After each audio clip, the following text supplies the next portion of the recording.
Welcome, St. Edward's faculty and students. My name is Valerie Mejia. I am the district attorney here in Austin.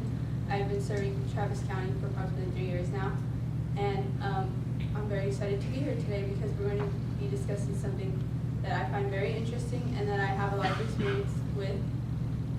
We're going to be talking about whether or not concealed weapons should be allowed on college campuses. To talk about that with me today, we have Miguel Trevino, who is the CEO of the National Rifle Association. We have Alicia Morales, who is the Travis County judge here in Austin. She's been serving for 5 years now. Next, we have Brendan Maynor, who is the chief of police at the Austin Police Department. And finally, we have Julian Salazar, who is an anti-gun violence activist and is very educated on the topic. I'm going to be asking each of our panelists 2 questions, and they're going to have about 2 minutes to answer each question. We ask that you please hold any questions that you may have until the very end. So let's go ahead and get started. Miguel, what are your thoughts on allowing concealed weapons on college campuses? Thank you, Valerie. Like she stated earlier, my name is Miguel Trevino, CEO of the NRA, and I'm pro carrying guns on campus. There are several factors that go into the reason I'm pro. I believe that it is unconstitutional to not allow a student to carry a weapon on campus. The Second Amendment states that we as citizens of the United States have the right to bear arms and to protect ourselves in an event of, and just to defend ourselves. Also, there are many different arguments against why students shouldn't be allowed to carry guns on campus.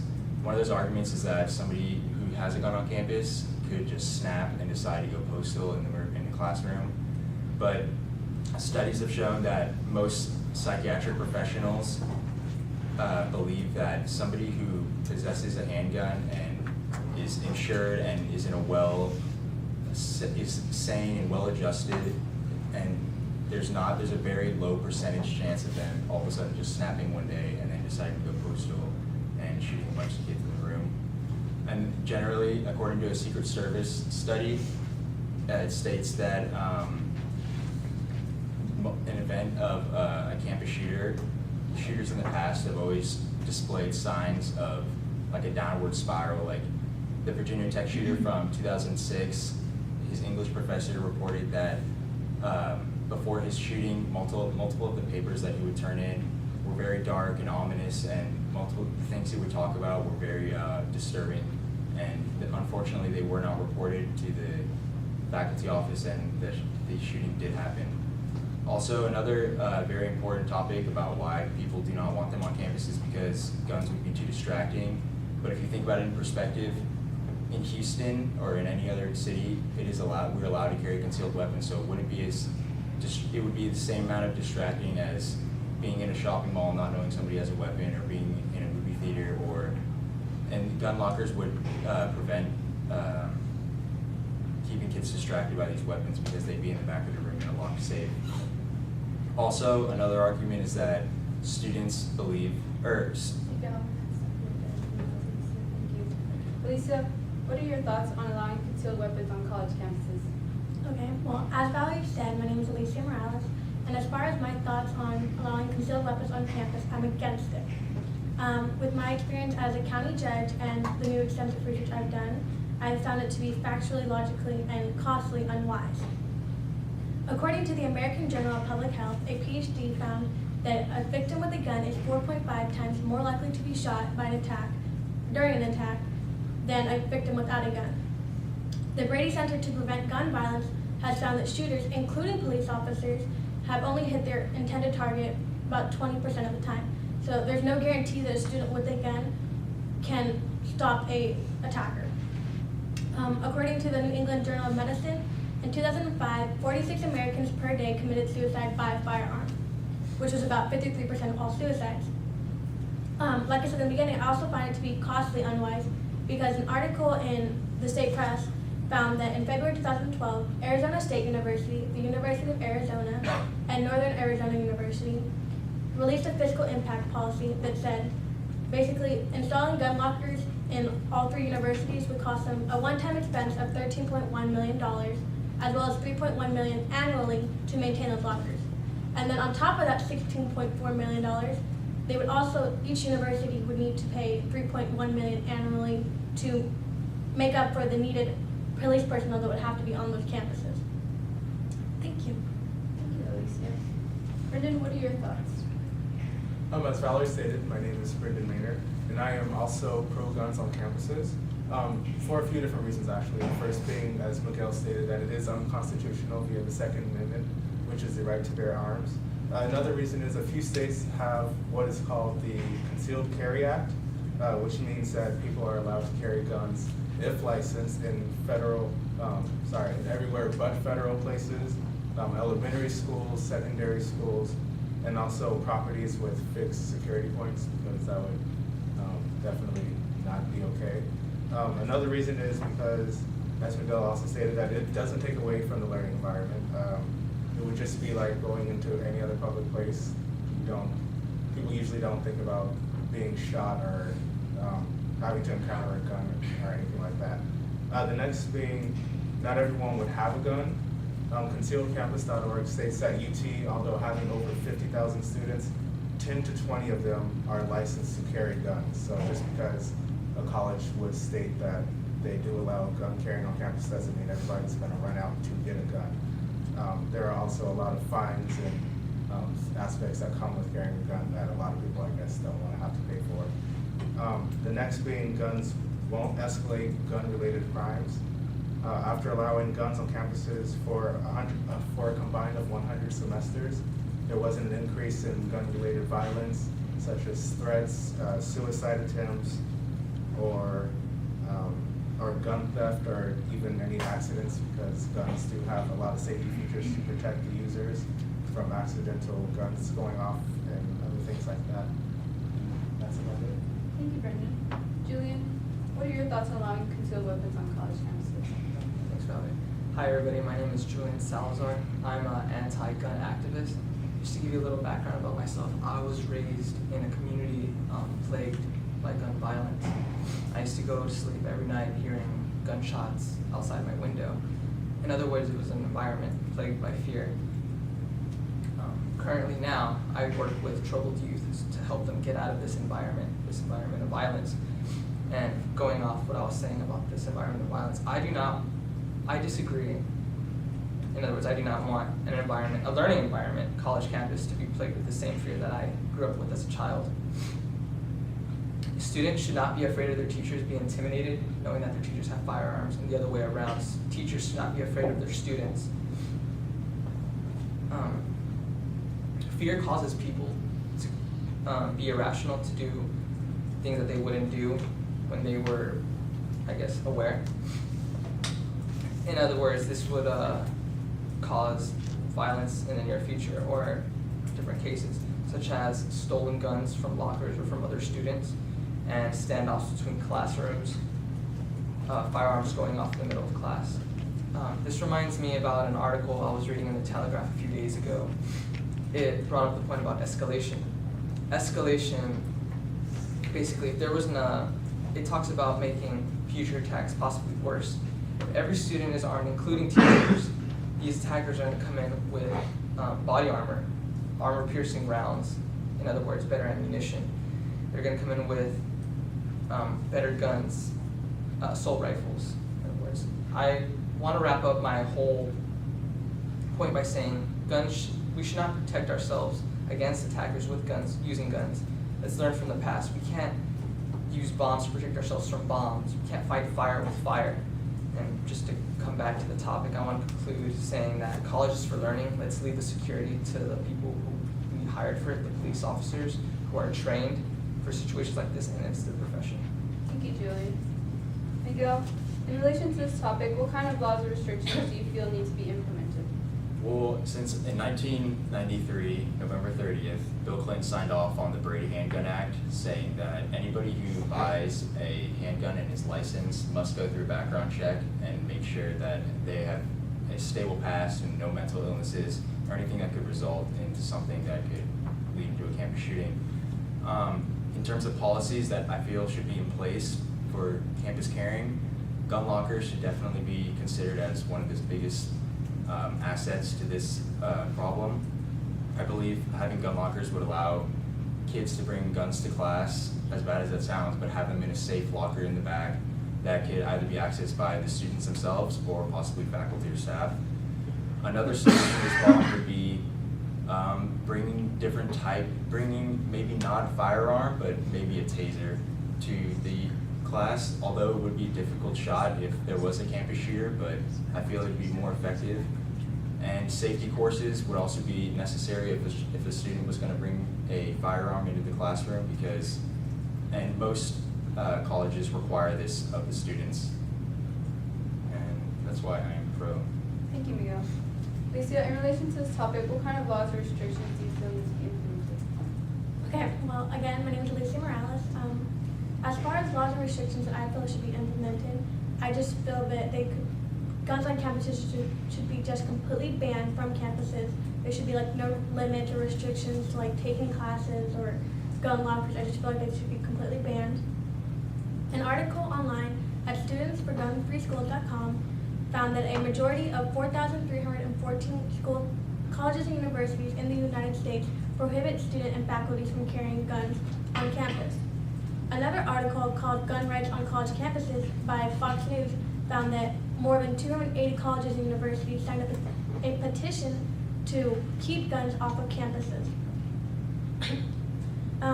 In desertnews.com, they found that guns on campus bills have been rejected in 20 states since 2007.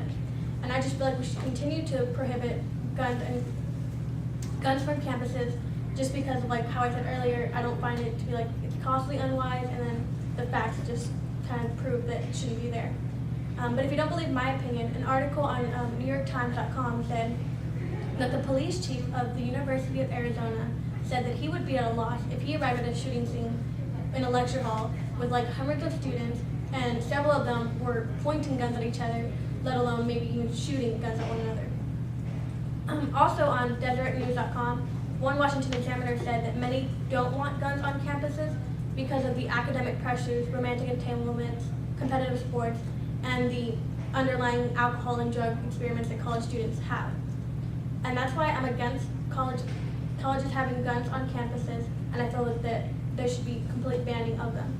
Thank you, Alicia. Brendan, what are your thoughts?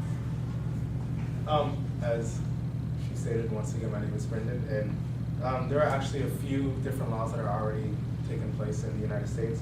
In Mississippi, there is a law called the Mississippi Legislation Act 97377, which pretty much says that people are allowed to carry guns as long as they've taken a class, and they have to register themselves as gun carriers. And also, the U.S. Secret Service study of 37 school shootings shows that over half of them were, I'm sorry, I'm not even answering the right question. I apologize for that. Sorry. The University of Colorado, half of them, no, sorry, they do not have to room with students that are registered to carry guns. So pretty much that goes back to students that don't feel comfortable with rooming with people that do carry guns for any safety reasons, or they feel like their roommate might have issues or anything like that. They don't have to room with them. So it would be students that have guns who would room with other students that have guns. Also, my thoughts would be that schools should charge a fee for students that do carry guns. The students should register themselves, and also the gun make and model that they do carry, just so it's known on campus what students are carrying guns. And that is why I'm against guns on campuses. I am pro guns on campuses. So sorry. Thank you, Brendan. Julian, what are your thoughts? In relation to this topic, what kind of laws or restrictions do you feel need to be implemented? Well, Valerie, hi everybody, just introduce myself again, Julian Salazar. To answer your question, Valerie, I believe that firearm laws should be more strict, especially on the younger age crowd. Just to recap, the Constitution says that we have the right to bear arms. It does not necessarily say we have the right to conceal weapons. I know there are policies across the country that give certain people the privilege to carry concealed weapons. However, I want to question those policies. Just to give a definition of concealed weapons. The definition of concealed weapon is any weapon that's hidden from sight. This includes switchblades, sword canes.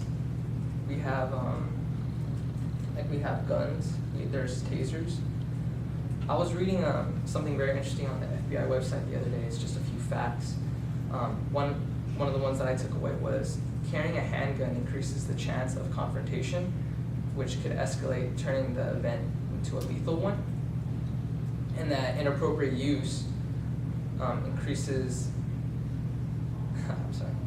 It increases the inappropriate use of handguns increases when normal people are either intoxicated, under the influence of drugs, or are stressed. And this made me think.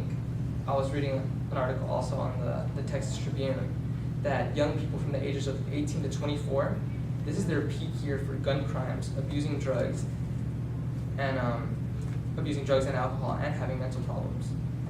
And me thinking 18 to 24, those are the years that usually the majority of people who will attend college. People who would possibly use, let's say, handguns, if they're either angry, afraid, or some kind of stress, tend to misuse the gun in a simple way. Now, college being could possibly be a very stressful learning environment, you don't want any situation to arise because of that. I just wanted to end off saying that threats will always be there. The Omaha and the Salt Lake City mall shootings, the Columbine High School and the Virginia Tech shootings in our country's history will always be there. What I'm concerned about is a snowball effect. If we start allowing guns to be placed in college campuses, where else? I'm sorry, stop right there. Thank you. That's all the time we have for our panelists today. I just want to thank them for coming and sharing with us. Also, of course, want to thank the audience for being here. I hope that you guys took something from this, and hopefully, if you hadn't already made a decision on your stance on this topic, hopefully the information that was shared will help you decide that. So if there are any questions, we can take those now. Yes? Would arming college students be the most effective solution? Julian, the question was, would arming college students be the most effective solution? I believe it wouldn't, and especially in case of an attack. Usually your attacker, and especially in the most previous shootings that, like I mentioned earlier, the attackers were carrying assault rifles, not just handguns. And in the military, for example, when soldiers are fighting against other countries, they have to use assault rifles. They're not using handguns majority of the time. A handgun against an assault rifle is outmatched. Assault rifles are automatic and can shoot numerous rounds at a time. Also, they're carrying body armor. The normal handgun cannot pierce bulletproof vests. However, something such as an AK-47 possibly could. So therefore, I do not believe it's the most effective, especially when your guns aren't even on you during class and they're in a locker outside. Thank you, Julian. Yes? Miguel, how would you feel if carrying a gun on campus was permitted and someone was shot in an accident? Miguel, the question is, how would you feel if carrying on campus were permitted and someone was shot in an accident? It's a very good question, thank you. Of course, it would be extremely tragic, but as we said, individuals between the ages of 21 to 24 have accounted for less than 70 of the fatal attacks that occurred in 2007. And it is accidents with firearms, as Brandon stated earlier, the technologies on the guns today have multiple safety features, so an accident that can happen today with a gun is more likely not to happen, and 70% of the gun accidents that do take place are not fatal. So I believe that if one accident did occur, then it would be tragic, but I believe it wouldn't be fatal. Thank you. Yes? How does a victim having a gun have an effect on an attack? Alicia, how does a victim having a gun, how does it affect the attack? Okay, well, thank you, that's a great question. Well, a survey that was done of incarcerated felons found that felons only carried firearms so they could deter the victim from resisting them. Therefore, if a victim was to draw an attack, first off, it would just irritate the attacker, and secondly, it would tell the attacker that he needs to use more force to overpower the victim and make them comply with their demands. And also, like I said before, a victim with a gun is 4.5 times more likely to be shot than a victim without a gun. Plus, this would make the police job harder if they were called to scene, and if both of the people were shooting guns at each other, then it makes their job harder in that they have to decipher between the victim and the perpetrator. And if they have to take longer to decide who's victim, who's perpetrator, that's putting the victim at more of a risk for injury and possibly even death. Thank you. Any more questions? Yes. In the event of a shooting on campus, should taking action be left in the hands of authority? Brennan, the question was, in the event of a shooting, should taking action be left in the hands of authorities? Well, I personally believe that it shouldn't for a few different reasons. The first being the Virginia Tech shooting. 19 of the 32 students that were killed were old enough to carry a gun. So if somebody in the shooting was able to, or actually had a gun, they could have protected themselves. And I would just like to quickly say that I personally don't believe that there's anything worse than watching somebody massacre your classmates, faculty, and people that you know while not being able to do anything about it. So I believe that people should be carrying guns, and by the time the police get there anyway, most shooting scenes have already ended. They usually last for about 30 seconds to 2 minutes, so that's a lot longer, a lot shorter than the time it takes for the police to respond to begin with. Thank you, Brendan. That's all the time